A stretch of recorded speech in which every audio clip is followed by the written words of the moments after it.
Irmãos e irmãs, sejam bem-vindos e bem-vindas ao programa O Pão Nosso de Cada Dia.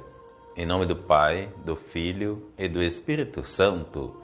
A graça de nosso Senhor Jesus Cristo, amor do Pai, a comunhão do Espírito Santo estejam convosco. Bendito seja Deus que nos reuniu no amor de Cristo.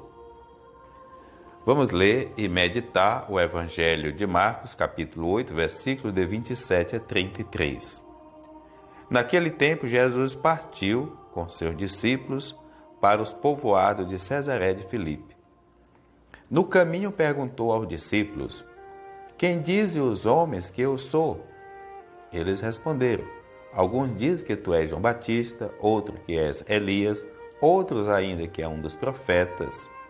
Então ele perguntou: "E vós, quem dizeis que eu sou?" Pedro respondeu: "Tu és o Messias." Jesus proibiu-lhe severamente de falar a alguém a seu respeito. Em seguida começou a ensiná-los, dizendo que o Filho do Homem devia sofrer muito, ser rejeitado pelos anciãos, pelos sumos sacerdotes e doutores da lei, devia ser morto e ressuscitar depois de 3 dias. Ele dizia isso abertamente. Então Pedro tomou a parte e começou a repreendê-lo. Jesus voltou-se para os discípulos e repreendeu a Pedro, dizendo: "Vai para longe de mim, Satanás. Tu não pensas como Deus, e sim como os homens." Palavra da salvação. Glória a vós, Senhor. Amados irmãos e irmãs, o centro do Evangelho de Marcos é esta parte. Depois de fazer todo um caminho de cura, multiplicação dos pães e tudo, Jesus agora se coloca: "Quem diz os homens ser o Filho do Homem?" Uma pergunta que traz já uma resposta. Jesus é o Filho do Homem. Qual é a imagem do Filho do Homem? Aquele que vem para resgatar o povo, libertar as pessoas. Mas é curioso que as respostas no meio popular faz confundir quem é Jesus. Significa, a pessoa e o projeto de Jesus não está clara na cabeça do povo. E hoje também, cada pessoa tem um conceito sobre quem é Jesus. Para alguns, Jesus é e tem que ser um milagreiro. Para outros, Jesus é apenas um hospital, um pronto-socorro, que na hora das urgências eu vou lá me recorrer a ele. Para outros, Jesus é alguém que me faz até prosperar na vida econômica. Eu sempre vejo Jesus na teologia da prosperidade.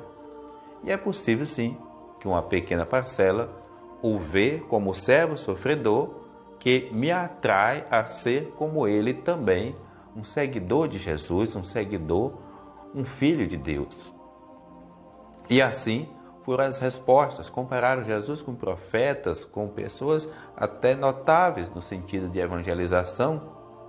Mas por mais que alguém pareça com Jesus, não é Jesus.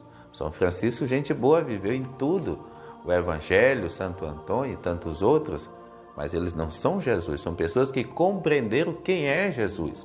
Então eu não posso amar a nenhum santo mais do que a Jesus. A minha compreensão deve ser que foi Jesus que os tornou santo. Eles se tornaram santos porque compreenderam quem é Jesus. Às vezes a nossa espiritualidade não transcende a isso. No entanto, também os discípulos correm o risco de não estar clara esta compreensão e querer uma imagem de um Jesus que ele vai depois da ressurreição. Ou então um Jesus que ele é apenas o Cristo milagreiro. Não quer que Jesus sofra, um Jesus sem a cruz. É impossível ser discípulo de Jesus sem carregar a cruz. Renuncie a si mesmo, toma a cruz e me siga. Do contrário, são pensamentos humanos que só querem a glória com muita facilidade. No entanto, seguir Jesus é viver a justiça. Quem é que é justo nesse mundo que não passa por dificuldade?